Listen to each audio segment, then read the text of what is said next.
Voyons maintenant ensemble comment surveiller le nombre de redémarrages d'un serveur Windows. Cela peut en effet permettre d'identifier un nombre de redémarrages anormal, par exemple alors qu'il n'y a pas de maintenance de planifié ou de déploiement de planifié. On pourrait comme ça identifier les serveurs qui se comportent bizarrement. On travaille toujours avec le Windows Exporter qui contient l'ensemble des informations dont nous avons besoin. Je vous propose de passer tout de suite sur Grafana pour voir avec quelle métrique nous allons travailler.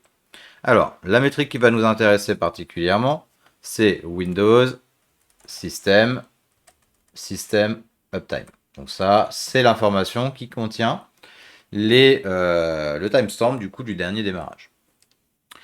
Grâce à ça, on va pouvoir du coup, sur une plage de temps donnée, vérifier le nombre de fois où cette valeur a changé, ce qui nous permettra de savoir combien il y a eu du coup de redémarrage sur cette fameuse plage de temps. Donc là, on a directement une fonction qui est toute prête pour ça.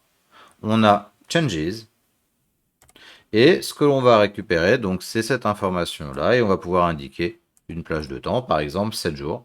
Voilà. Hop. Je vois par exemple que l'instance Windows avec laquelle je travaille pour cette formation, du coup, a redémarré 5 fois sur les 7 derniers jours. Donc là, on peut se servir de ça, voilà, pour par exemple réaliser des alertes de supervision. Une autre information qui pourrait être intéressante, des fois pour voir certaines choses, donc là on est plus dans la consommation de données que dans l'alerting, ce serait identifier les serveurs qui ont redémarré du coup il y a moins de 24 heures. Alors comment on peut faire ça? Rappelez-vous, ici on a donc le timestamp du dernier démarrage.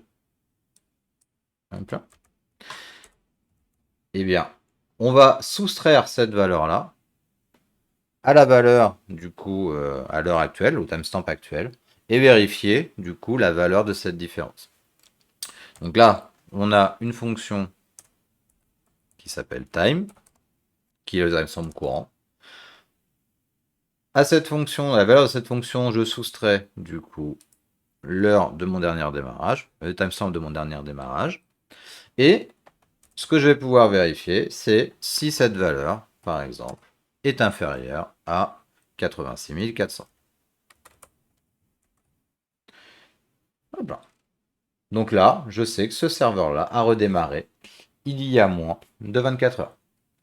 Donc là, voilà, on n'est plus sur de la consommation de données, d'informations directement, mais c'est une requête qui peut être intéressante et qui mêle donc fonction et métrique.